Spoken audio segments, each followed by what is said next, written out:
Um, I really do want to take a moment to talk about the difference between tarot decks and oracle decks. You will see tons of oracle decks out there. There's arguably more of them than there are tarot decks. All different types, all different themes. Some people only read with oracle cards. Some people only read with tarot cards.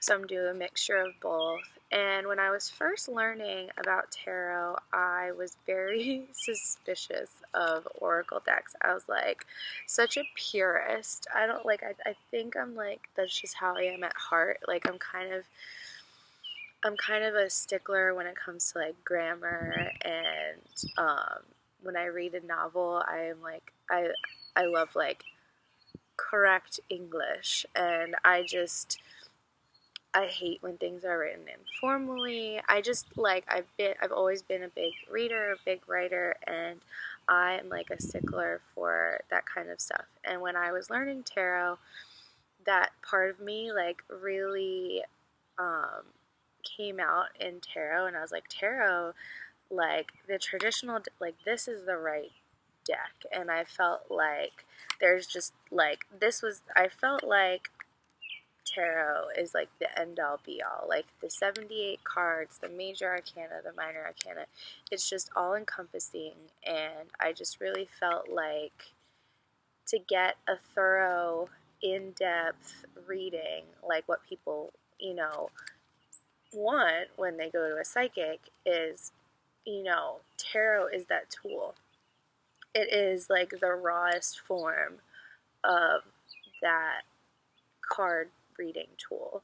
And I just felt like oracle decks were like a watered down version of it. I felt like people who didn't want to take the time to dedicate themselves to the craft of understanding the whole like tarot deck were just using oracle decks as kind of like this slightly, just like simplified version of it, which is one way of looking at it. It's not entirely correct or fair to oracle decks, but that was how I felt in the beginning. I was like, why would you like use these decks when like the tarot gives you that raw knowledge, like I don't need any watered down like cutesy cards with pretty pictures on them. Like, I want the real shit.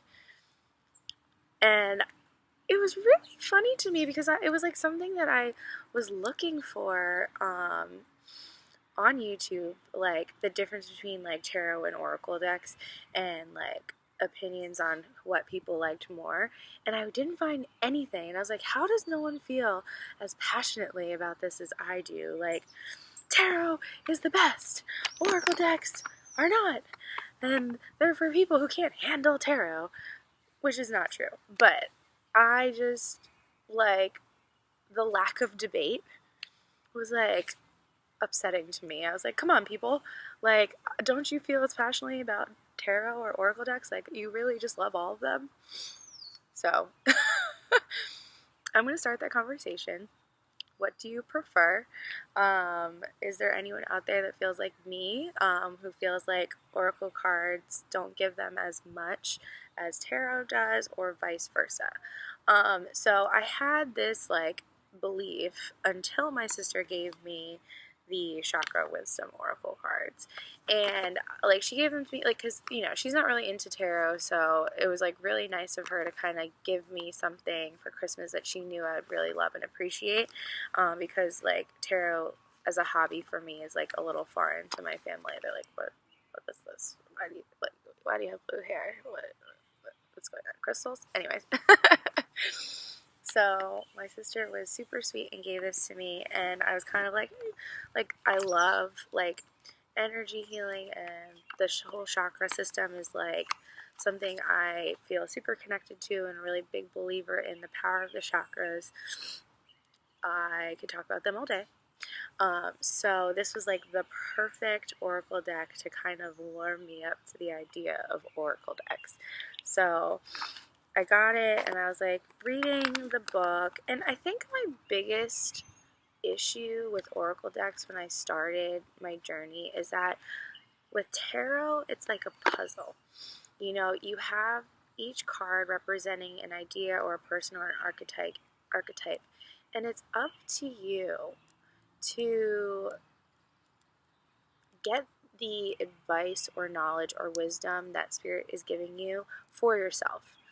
You basically take a picture that has no words, just has a general meaning or archetype, and it is up to you to use your intuition to really get the answer for yourself or get the answer for the other person. And I didn't like the Oracle decks that I saw that have like the words at the bottom, or like kind of give you like, are basically kind of spoon feeding you the message, because I felt like there was just less room for the true, genuine message of Spirit to come through. And I really felt like I just felt like when I kind of would see some of these like angel oracle decks and stuff, and they would just kind of have like a little message at the bottom, it just felt like oversimplified. Like you like watch readers read it and they like pull the card and they're like, oh, like, okay, miracle. And these don't have like a phrase on them, so they're a little more like open to interpretation. But they just people just read the card and they're like, okay, like that's a good message, and they move on. And it doesn't allow you to be as open to interpretation as tarot, which, you know, tarot is like peeling back the layers of an onion. There's just so much in each card, and you could pull the same card 100 times and get 100 different messages, and that is like the true beauty of reading tarot.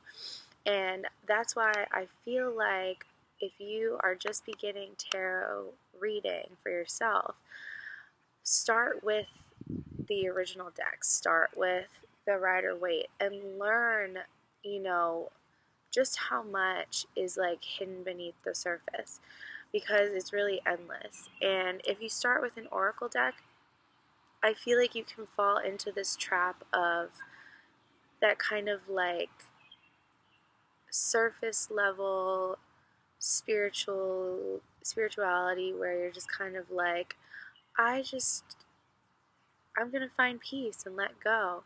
But you're not thinking about what that really means. You're not thinking about the challenges that it brings. I definitely want to talk more about the challenges of letting go. And so I feel like oracle cards, while they may be good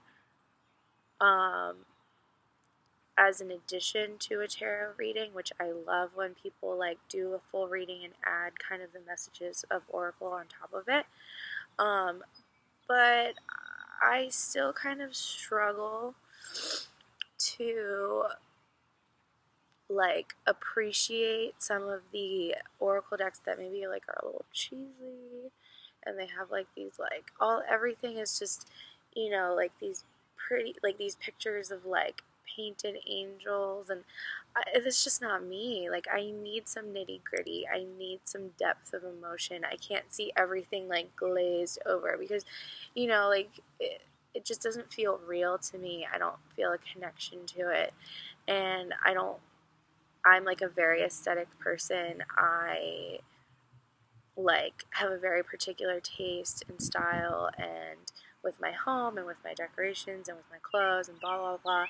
And I find them to just be so, like, some of the decks that just kind of have this like very generic like painted quality to them. I just really felt like, I feel like some of the art on those decks is really hard to kind of connect with, because it's so like cardboard cutout, mass produced, not like thoughtful, generic, this is an angel and that's what it looks like kind of thing. So I'm sorry if I'm shit talking your oracle deck, but that's just how I feel. I love all of the decks that have come out from independent artists, like this Chakra Oracle Wisdom, where like this, so it was created by Tori Hartman. She's a world-renowned intuitive and spiritual teacher. Her motto, Enlightenment Made Simple, refers to her desire to give people the support they need, blah, blah, blah. And then, so it says, after a near-death experience, it revealed the profound fables. Oh, a series of encounters with angels that began 25 years ago after a near-death experience revealed the profound fables that were to form the basis of this Chakra Wisdom Oracle. So I love that. It's like something that was so genuinely inspired by this artist's personal spiritual experience. There's a trash man here. It's a little loud.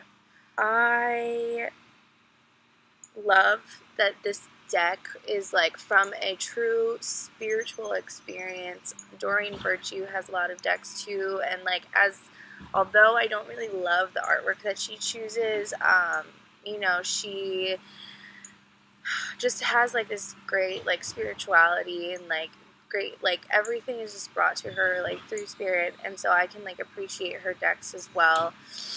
Although they do seem a little watered down, but I don't know. I'm like on the fence as to whether or not I would buy one of her decks, but a lot of people use them and love them, so I can appreciate that. But this one is like perfect for me because it just really like, so basically each card tells a story. So you have this amazing book, and like I just opened to a random page, and they're broken up by the chakras, and so each card tells a story where like you're learning an aspect of that chakra. So some of them are the negative qualities of the chakra, some of them are the positive qualities of the chakra, and then it tells you like inspiration, personal inquiry, key ideas, keywords, and a meditation. So these cards give you like something that a tarot card reading can do, but also it's not just simplified to like one statement that like an oracle deck usually is. So I'm just gonna like pull a card really quick and use it as an example so you guys can see, like, so this is the artwork on the back, and so you guys can see like all like how those cards work. So I'll just read it to you and you can kind of see for yourself. Okay. Creation. I actually love this card and I tend to get it a lot. So this is the card, Creation, and the gray represents the crown chakra. Let's read it when I opened right to it. Okay, Creation, she shaman, and the message is, I will guide you to your muse. So the legend is, in a time before history, she shaman walks the earth, bestowing artistic talent on a select few. One day, she rests under a birch tree. Hey, says Birch, I want my muse too. Birch entertains she shaman for a long time, singing and telling tales. She shaman smiles. My great friend, you have had your art all along. She vows that from then on, she'll give everyone their own gift. To this day, she shaman has never left us. We see her inside every creative work. Your path is an artistic one. Express your love in a tangible art form. It is time to make decisions. And then personal inquiry. Am I waiting for someone's permission to create my life? What do I need to see in order to claim my own gifts? Key ideas: opening to magic, lasting transformation, divine feminine, awakening creativity, finding your muse, owning your gifts. Keywords: creativity, muse, magic. And then the meditation at the bottom, it says, open a notebook to a clean page, close your eyes, and imagine she shaman standing in the mist, holding out her hand. Follow her into the mist. As you walk, she motions to sit. Ask for guidance. Pick up your notebook and write. Simply write whatever comes. Do not censor or judge the words. They may mean nothing right now, but they will. Thank she shaman for her visit. So this is really like a beautiful, well-rounded deck that kind of gives you a platform to have like kind of a like to start a meditation, to like have some self-reflection time, instead of just kind of sitting and meditating and not really like, sometimes it's hard for people to just sit and start meditating, so to have like a focus, that's what this deck is perfect for. And it also teaches you about each chakra, and just like the many levels within each. So they kind of go like neutral cards at a glance, and they tell you like each card within that category. And it says like neutral, so that's what they're calling the seventh chakra, and it says embrace the spirit of universal consciousness. And so the keywords are enlightenment, consciousness, purpose, wisdom, spirituality, unity, expansiveness. And then they kind of explain them like the whole intention behind that chakra. So I love this deck, and it's been really useful for me when I read for other people. I did a reading for someone, and I was kind of like channeling their spirit guide, and I was getting some very like confusing messages, and I wasn't really sure, and I actually pulled that very card, and it was like this instant like recognition that I understood that this spirit guide that this person has is also a shaman or a witch, and she like was kind of like making these messages a little difficult for me to understand on purpose. It was kind of like a test, and she had like a very smart, clever, tricky energy about her, and pulling that card was a great way for me to validate and solidify what I was feeling, because I was feeling like this mysterious feminine kind of energy coming from this being, and I was just very confused as to what I was getting. I was like, what is going on here? Like, I'm trying to read these tarot cards and it's not really making a lot of sense. And pulling that card was like a great clarifying card, because it like helped me understand why I was receiving the messages I was receiving, and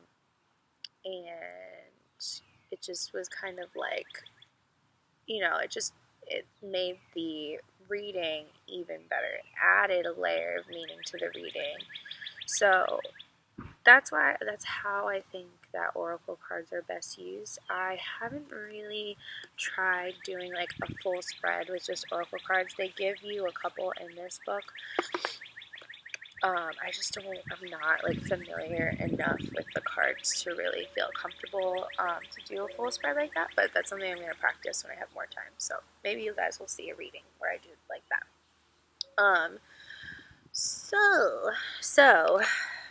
So the Chakra Wisdom Oracle is a great deck for people who are suspicious of oracle decks. This deck proved me wrong.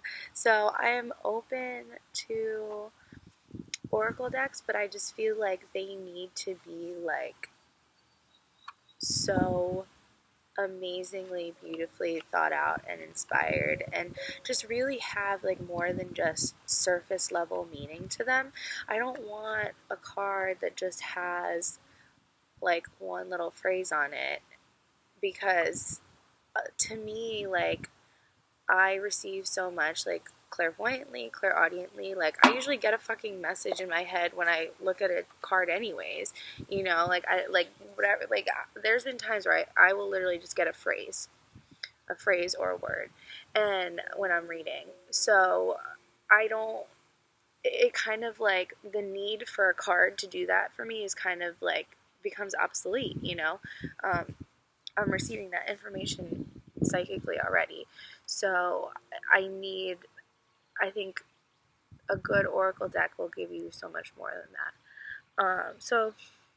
If you're looking for decks, don't waste your money on a deck that isn't giving you that much, like as far as either art or like a good guidebook or something like that. If you buy a deck and like the pictures just kind of seem generic, like, and they don't have a good guidebook in it, or it's not giving you anything other than like a little phrase, that's not a really good deck to start out with. Eventually later maybe you can layer it into your readings with other decks, but you can't really use it as like a standalone thing. Like, you can't get a full reading from just those cards in itself. You're going to get more from meditating and not using cards at all. So, that is my spiel on oracle decks. I'm trying to not sound hateful, and I hope you guys really do know that I love this chakra deck. I hope this was helpful, and I will see you guys in my next video.